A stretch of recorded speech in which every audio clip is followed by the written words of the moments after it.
Selamat datang di Alur Donghua. Kali ini Mimin akan cerita novel The Crown, Emperor of Eternity. Sebelum mendengarkan, jangan lupa subscribe, like, komen, dan share ya, biar Mimin tambah semangat. Selamat mendengarkan. Melanjutkan episode sebelumnya, di puncak gunung di luar kota Sanking, Cukuangseng memegang pedang yang berat dan berdiri di dahan pohon. Benda ini dimiliki oleh Dekan Akademi Empat Roh saat itu. Tidak mungkin hanya sekuat ini. Dia menatap pedang berat di tangannya dan bergumam. Dalam pertarungan sebelumnya, pedang berat besi hitam ini bisa memberinya banyak bantuan. Namun, di saat kritis, sulit untuk mencapai peran yang menentukan. Menurut para tetua Tian Yuan, benda ini hanya dapat mengerahkan kekuatan aslinya setelah dibuka. Cukuangseng mengayunkan pedang berat itu, dan ada keraguan di matanya. Tapi bagaimana cara menggunakan pedang berat ini? Dia tidak tahu apa-apa tentang ini. Karena kecuali Dekan Siliyuan sendiri, bahkan para tetua Tian Yuan tidak tahu apa-apa tentang hal itu. Cobalah dengan darahku dulu. Dalam keadaan normal, darah adalah metode umum untuk membuka pedang. Memikirkan hal ini, dia menyentuh bilah pedang dengan telapak tangannya. Dan sebuah luka muncul. Darah merah tua mengalir darinya, mewarnai bilah menjadi merah. Pedang sedikit bergetar, dan dalam sekejap mata semua darah terserap. Tapi mata Cukuangseng tertuju pada bilah pedang, dan dia terlihat tanpa daya bahwa meskipun darahnya diserap, itu tidak terpengaruh sama sekali. Benar-benar merepotkan. Dia mengusap keningnya dan berkata dengan cemas. Pada saat ini, suara aneh terdengar di benaknya. Cukuangseng langsung tercengang. Apa yang akan dilakukan si kecil ini?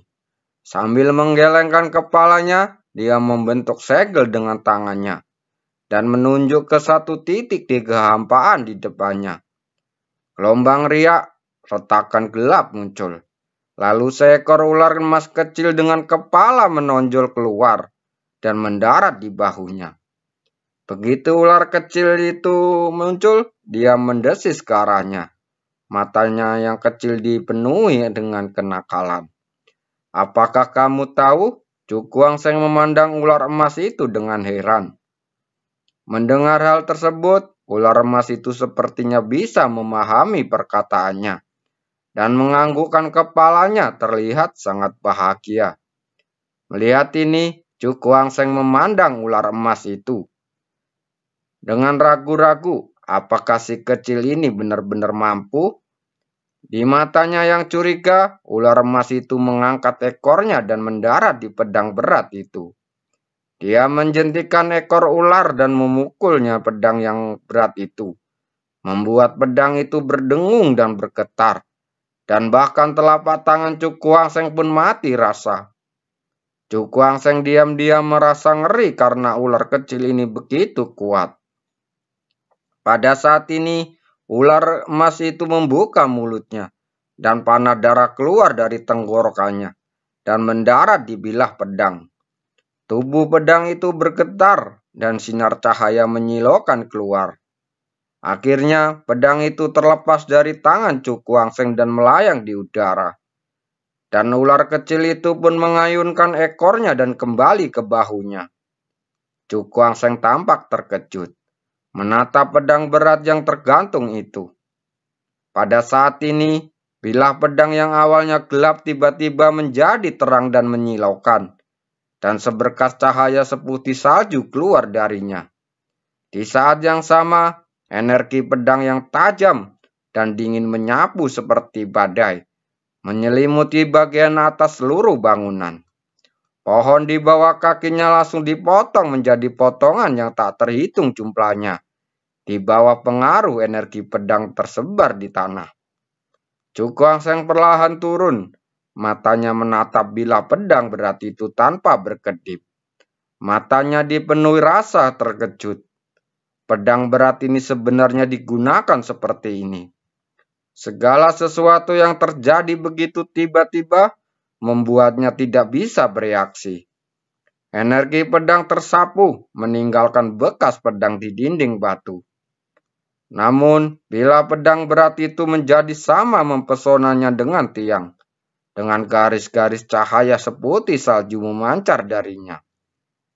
Setelah beberapa saat, energi pedang berangsur-angsur menyatu, dan pedang berat itu juga perlahan jatuh dari udara. Cu Guangsheng mengulurkan tangan dan menggenggam gagang pedang. Dia meletakkan pedang berat itu secara horizontal, lalu menatap bilanya dengan kilau dingin. Matanya penuh warna aneh. Pada saat ini, ketika dia melihat lebih dekat, dia bisa merasakan betapa tajamnya aura yang terpancar dari bila pedang berat itu. Aku ingin tahu seberapa kuatnya. Cu Guangsheng tersenyum, lalu dia mengangkat kepalanya dan melihat gunung di seberangnya. Matanya tertuju pada dinding batu besar. Dia mengayunkan pedang berat itu dengan ringan, dan energi pedang yang tajam menyapu dan menghantam dinding batu. Suara keras terdengar dan seluruh dinding gunung bergetar. Kemudian batu besar itu yang tak terhitung jumlahnya berguling ke bawah, bergemuruh ke lembah yang dalam di bawah. Cu Guangsheng mendongak dengan kata tampak kaget, karena dinding batu itu muncul retakan besar sepanjang puluhan kaki. Dari kejauhan, terlihat seperti binatang buas yang membuka mulutnya yang besar. Sungguh menakutkan. Kekuatan suarangan ini terlalu luar biasa. Dia melihat ke arah pedang berat dan berseru.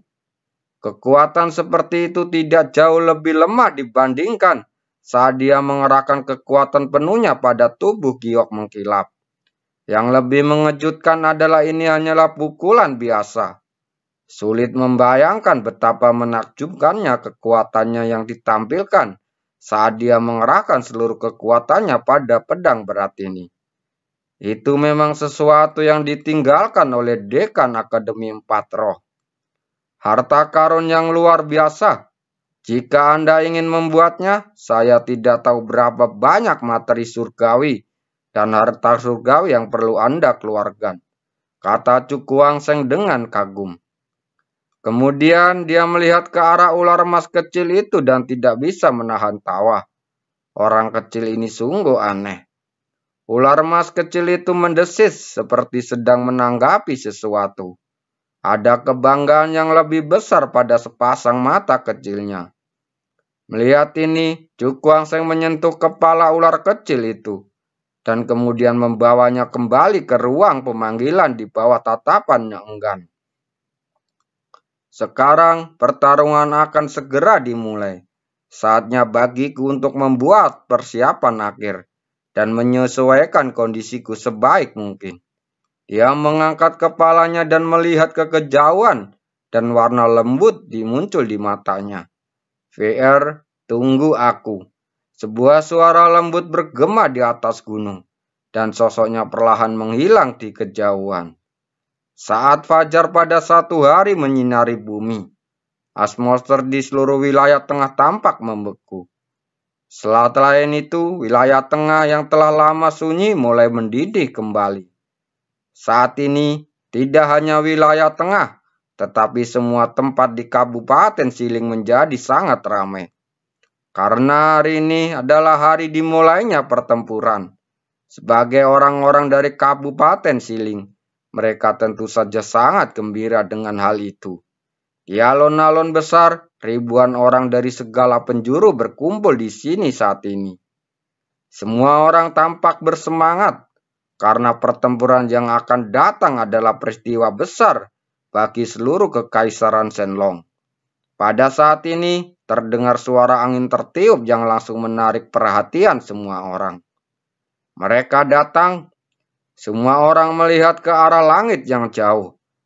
Tempat puluhan sosok mendekat dengan cepat. Pada saat yang sama, aura kuat memenuhi seluruh dunia yang sangat menakutkan. Sosok dan arwah kuat datang dengan cepat dari kejauhan dan akhirnya muncul di atas langit alun-alun. Cukuangseng dan kakak perempuannya sedang berdiri di suatu tempat di udara. Dia melihat beberapa wajah yang dikenalnya. Orang ini adalah matanya tertuju pada sisi Kui Li Feng, di mana seorang pria berjubah berdiri dan bersandar tangan. Ada aura kuat yang menyebar di sekitar orang ini, yang sebenarnya sedikit lebih kuat dari Kui Li Feng.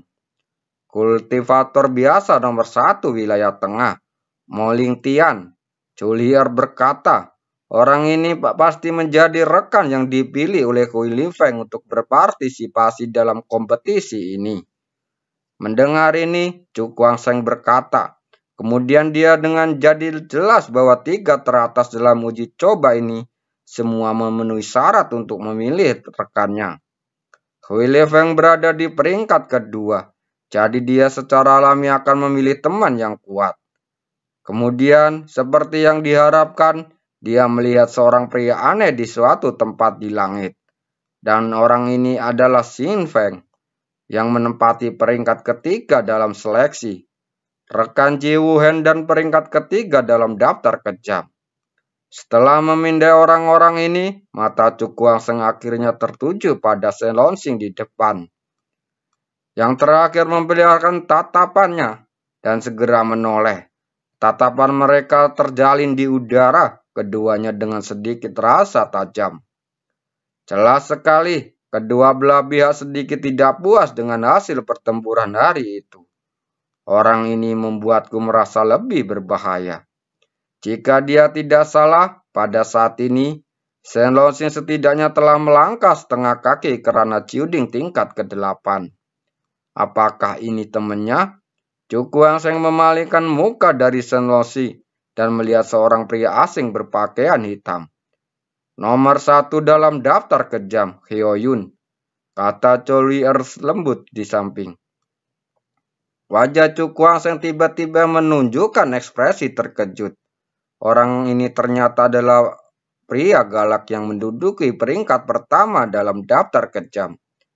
Dikatakan bahwa bertahun-tahun yang lalu, Hyo Yun sendiri memusnahkan sekte kuat yang berselisih dengannya dalam satu malam. Setelah pertempuran ini, posisi Hyo Yun sebagai orang kejam nomor 1 telah sepenuhnya ditetapkan, dan tidak ada yang berani menantangnya. Hyo Yun menoleh dan menatap Chu Guangseng, yang matanya terkejut dan tidak bisa menahan senyum. Dengan tampilan yang begitu lembut, mustahil untuk mengatakan bahwa ini adalah pria galak yang menempati peringkat pertama dalam daftar kejam. Ekspresi Chu Guangseng sedikit tertahan. Dia secara alami dapat mendeteksi keganasan yang mendasari senyuman yang tampak lembut ini. Itu adalah keganasan yang mengerikan yang hanya bisa dimiliki setelah pembunuhan yang tak terhitung jumlahnya. Apakah orang ini yang memaksamu hasil imbang? Hyo Yun menoleh ke samping dan tersenyum. Mendengar ini, wajah Shen Longxing menegang. Namun dia bukanlah orang yang berpikiran sempit. Dia segera mengangguk dan berkata, lawan yang sangat kuat. Mungkin dia telah melampauiku dalam hal bakat. Hyo Yun mengangkat alisnya dan memandang Chu Guangseng lagi. Bagaimana orang ini bisa dipandang oleh Shen Longxing? Ini adalah pertama kalinya dia mendengarnya selama bertahun-tahun. Pada saat ini, angin kencang tiba-tiba bertiup dari langit, dan tekanan yang sangat kuat pun menyusul. Melihat dekan, semua orang terteriak serempak dan teriakan itu bergema di langit. Seorang lelaki tua muncul melayang di langit. Dia menekan telapak tangannya dengan lembut, dan suasana berisik dengan cepat menjadi sunyi. Keluar, dekan melihat ke arah langit yang jauh, dan suaranya yang samar menyebar. Semua orang melihat sekeliling, melihat lusinan cahaya, dan bayangan yang datang dari kejauhan. Akhirnya melayang di atas alun-alun. Orang terkuat di peringkat surgawi dari beberapa tahun terakhir. Banyak orang terkejut ketika melihat wajah pengunjung itu. Cukuang Seng juga mendongak dan matanya langsung fokus, karena dia merasakan beberapa fluktuasi aura yang sangat kuat. Apakah orang-orang ini terkuat di peringkat surgawi selama beberapa tahun terakhir? Mendengar seruan di bawah, dia tidak bisa menahan diri untuk tidak bertanya. Julier mengangguk dan berkata, "Menurut informasi yang saya dengar, orang-orang ini semua berada di peringkat teratas dalam peringkat surgawi sebelumnya, dan termasuk di antara tokoh teratas tahun ini. Sangat kuat. Jika masa itu masalahnya, setelah pelatihan bertahun-tahun, orang ini mungkin menjadi sangat lebih kuat."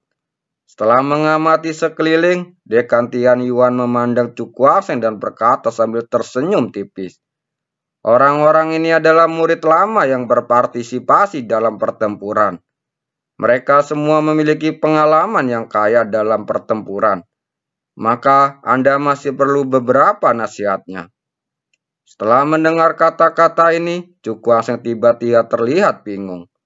Para murid lama ini sebenarnya ingin berpartisipasi dalam pertempuran. Melihat tatapan bingungnya, Julier tidak bisa menahan diri untuk tidak memutar matanya ke arah adiknya. Adik laki-laki tidak tahu apa-apa. Setiap pertarungan untuk semester ini dihadiri oleh murid lama. Tidak ada yang aneh tentang ini. Hanya saja, jumlah murid lama di semester ini tampak jauh lebih banyak daripada tahun-tahun sebelumnya.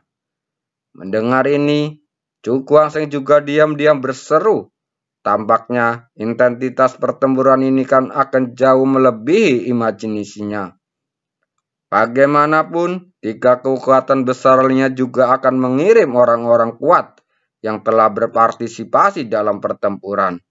Akan sangat sulit memanfaatkan pemain berpengalaman dalam dan kuat ini.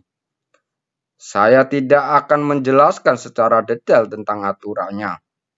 Yang perlu Anda ketahui adalah bahwa di akhir 3 medan perang unggulan utama terdapat platform seni bela diri. Dan semua peringkat ditentukan oleh kompetisi di platform seni bela diri. Suara samar Dekan Tian Yuan terdengar, bergema di langit. Sekarang tolong tunjukkan ketiga pemimpin itu. Saat suaranya turun, tiga sosok yang aura kuat datang dari berdiri di alun-alun. Semua orang melihat dua orang tua dari Tian Yuan dan seorang wanita muda. Cukuang Seng juga terlihat penasaran. Dia tidak terlalu memperhatikan ketua Tian Yuan itu. Saat matanya tertuju pada wanita muda terakhir, dia tiba-tiba tercengang. Qiu Qing'er. Dia dan kakak perempuannya saling memandang dengan kaget. Melihat penampilan ini, Qiu Qing'er ternyata adalah salah satu dari 3 pemimpin. Guru Qiu, pemimpin tim unggulan nomor 1. Penatua Tianqin, pemimpin tim unggulan nomor 2. Penatua Husan, pemimpin tim unggulan nomor 3. Suara Dekan Tian Yuan Changlao terdengar. Qiu Qing'er ini tidak hanya menjadi pemimpin tim, tetapi juga pemimpin tim unggulan teratas mereka. Ini suatu kebetulan. Cukuang Seng menggelengkan kepalanya dengan ekspresi heran di wajahnya. Dia benar-benar tidak tahu apakah dia bernasib sama dengan wanita dingin ini. Ayo berangkat. Setelah semuanya diatur dengan baik, Dekan Tian Yuan melambaikan tangannya dan berteriak. Sebelum kata-kata ini terucap, suasana langsung mendidih. Mata banyak orang menunjukkan kegembiraan. Pertempuran yang mempengaruhi alokasi sumber daya di antara 4 kekuatan utama Kekaisaran Celong baru saja dimulai. Terima kasih.